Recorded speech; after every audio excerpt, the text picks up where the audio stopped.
সালামু আলাইকুম, আমি নাইম, দক্ষিণ কোরিয়া থেকে। খুবই ব্রেকিং নিউজ, এমনকি আমি নিজে অনেকটা আশ্চর্য হয়েছি। তবে এই ঘটনাটাকে বিশ্লেষণ করলে এখানে দুইটা মোটিভ আছে।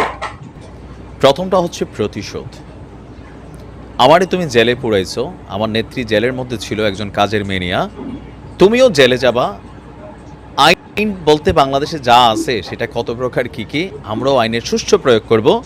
যেই ডায়লগগুলো আইনমন্ত্রী দিয়েছে, স্বরাষ্ট্রমন্ত্রী দিয়েছে, যেভাবে বেগম খালেদা জিয়াকে একটু চিকিৎসার জন্য বিদেশে নেওয়ার জন্য দাঁড়ে দাঁড়ে দৌড়াইছে তার স্বজনরা, প্রধানমন্ত্রী থেকে শুরু করে, তো মাঝে মাঝে একটু দয়াও করবে, যেমনটা খালেদা জিয়ার সাথে হয়েছে ঠিক তেমনটাই হয়তো বা করার পরিকল্পনা। নাকি মোটিভ টু হতে পারে যে ডক্টর মোহাম্মদ ইউনূসের সরকার আসলে তিনি কি পার্মানেন্ট বসে যাচ্ছেন, অথবা নতুন যে একটা রাজনৈতিক দল উত্থানের আশঙ্কা করা হচ্ছে, পেছনে কি কোনো সেটেলমেন্ট আছে, পশ্চিমাদের কোনো দিক নির্দেশনা আছে? কারণ নাহিদকে যেভাবে টাইমস ম্যাগাজিনে নিয়ে যাওয়া হয়েছে, বা বাংলাদেশে একটা তৃতীয় রাজনৈতিক শক্তি আসবে, বৈষম্যবিরোধী আন্দোলনের সময় সরকার পতনের আগেই মার্কিন রাষ্ট্রদূত সাবেক যিনি, তার বক্তব্য, সকল কিছু মিলিয়ে একটা টার্নিং মোড় আসতে যাচ্ছে। এই দুইটার একটাই। দর্শক, বিএনপির এই মুহূর্তে যিনি কার্যত প্রধান হিসেবে দায়িত্ব পালন করছেন, বাংলাদেশে মহাসচিব মির্জা ফখরুল ইসলাম আলমগীর, তিনি একটা বক্তব্য দিয়েছেন যেটা প্রথম আলোতে আসছে। আওয়ামী লীগ ভোটে এলে আপত্তি নেই, তবে গণহত্যার বিচার হতে হবে। প্রথম অংশটা খুবই জরুরি। আওয়ামী লীগ ভোটে এলে আপত্তি নেই, তো আওয়ামী লীগকে যদি ভোট করতে হয় তাহলে শেখ হাসিনাকে দেশে আসতে হবে। আর পরিস্থিতি এখন যাই থাক, যদি শেখ হাসিনা সত্যি সত্যি বাংলাদেশে আসেন, অপরদিকে শেখ হাসিনা কিন্তু ঘোষণা দিয়েছেন, বা সজীব ওয়াজেদ জয় বলছেন যে বিচারের মুখোমুখি দাঁড়ানোর জন্য মানসিকভাবে প্রস্তুতি নিয়েছে শেখ হাসিনা, তিনি বাংলাদেশে আসবেন। এটা সজীব ওয়াজেদ জয়ের বক্তব্য। শেখ হাসিনাও একই কথা বলছেন। ইভেন আওয়ামী লীগের ভেরিফাইড পেজ থেকে এই বার্তাটা দেওয়া হচ্ছে। এরই মাঝখানে আপনার মির্জা ফখরুল ইসলাম সাহেবের এই বক্তব্য একটা মেসেজ তো ক্রিয়েট করছে যে আওয়ামী লীগ যদি বাংলাদেশে আসে, প্রেক্ষাপটটা কিন্তু এখনকার মতন সাধারণ থাকবে না। ধরেন বাংলাদেশে আওয়ামী লীগের যেই পেশি শক্তি আছে, অর্থনৈতিক শক্তি আছে, বা আরও যে শক্তিগুলো আছে, বিভিন্ন সংগঠনগুলো আছে, তারা সবাই কিন্তু দেখবেন গর্ত থেকে হুড়হুড় করে সব বের হয়ে এসেছে। রাজপথে আরেকটা পরিস্থিতি তৈরি হয়েছে, কারণ তখন তো সরকার পতনের ইস্যু ছিল, এখন তো পতনের ইস্যু নাই। সরকারের নাই আর পতন হবে কোথায়?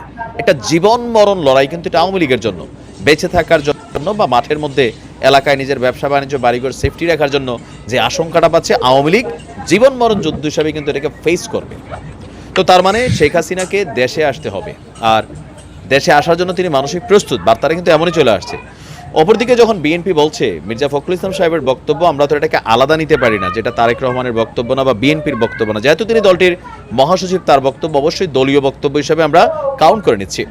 তো আওয়ামী লীগ ভোটে আসলে শেখ হাসিনা বাংলাদেশে আসবেন। এখন বাংলাদেশে আসার পরে প্ল্যান বি এটা হইতে পারে যে ডক্টর মোহাম্মদ ইউনূসের সরকার তাকে গ্রেপ্তার করবে, আর তার শাস্তির জন্য শাহবাগের মতন আরেকটা মঞ্চ হইতে পারে, সার্জিস হাসনাতরা নেমে যাবে রাজপথে, ছাত্ররা নেমে যাবে, সংঘর্ষ হইতে পারে, আবার নাও হইতে পারে। তো সকল কিছু মিলে একটা কঠিন শাস্তির মুখোমুখি তাকে করতে হবে, কারণ এখানে মির্জা ফখরুল ইসলাম একটা কিন্তু লাগাইছেন, তবে গণহত্যার বিচার হতে হবে। এখন আগামী নির্বাচনের জন্য আওয়ামী লীগ আগে থেকে রেডি। বিএনপির কিন্তু একটা পজিটিভ বার্তাও পাঠাই দিয়েছিল সজীব ওয়াজেদ জয় জনাব তারেক রহমানকে নির্বাচন নিয়ে। হ্যাঁ, তো নির্বাচনে যদি আসতে চায় তাহলে ভোটের মাঠে এটা একটা নেগেটিভ হবে জামাতের জন্য, যেই ভোটটা তারা পাওয়ার কথা, এখানে আরেকটা বিভাজিত হবে। আবার ধরেন আওয়ামী লীগ বিএনপি যদি বাংলাদেশে চলে আসে, মানে আওয়ামী লীগ ঢুকেই যায়, রাজপথে নাইমাই যায়, তাহলে আবার নতুন যে তৃতীয় রাজনৈতিক শক্তি, তাদেরই কিন্তু কপালে দুঃখ আছে। এত সহজে কিন্তু এগুলোর তখন ব্যালেন্স থাকবে না, সব দল মিলে একটা ক্যাওস পাকাই ফেলবে। সেখান থেকে নির্বাচনের আগে আসলে কি হয় না হয় সেটা কঠিন। তবে হ্যাঁ, একটা বাচ্চাও বোঝে এই মুহূর্তে না, আগামী 5 বছর পরেও এই তত্ত্বাবধায়ক সরকারের পরে নতুন কোনো দলও যদি নির্বাচনে আসে, প্রেডিকশন বলছে বিএনপি রাষ্ট্র ক্ষমতায় যাবে।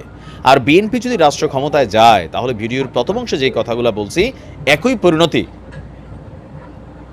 সবাই প্রধানমন্ত্রী শেখ হাসিনাকে ভোগ করতে হবে, এবং কি যে মামলাগুলো হয়েছে এটা নিয়ে অনেক দূর তাকে মানে কাঠখড় পোড়াইতে হবে। তারপর সময়ের পরিবর্তনে যেটা ভারতের প্ল্যান, যে হ্যাঁ কি বলা যায়, এরপরে যদি বিএনপি টার্মে আসে তাহলে বিএনপি তাদের অস্তিত্ব হারাই ফেলবে, মানুষের কাছে নিন্দনীয় হয়ে যাবে, তখন আবার আওয়ামী লীগ টার্ন ব্যাক করার সুযোগ আছে। তার মানে একটা দীর্ঘমেয়াদী পরিকল্পনা ভারতের সেট আপ আছে। আবার এখন বিএনপি যখন বলছে, এই কথাটা হুট করে আসলে কোন অ্যাঙ্গেল থেকে বললো সেইটাও একটা প্রশ্ন।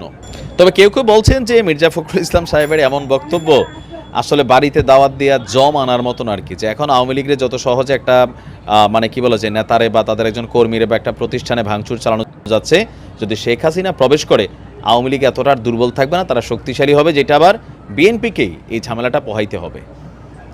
এখন আসলে ইন্টেনশন কি ডক্টর ইউনূসের নির্বাচন, উনি তো আর প্রধানমন্ত্রী হবেন না, বাট নতুন যেই সরকারটা আসার কথা বা একটা দল, তো সকল কিছু মিলিয়ে এখনও নানান রহস্য।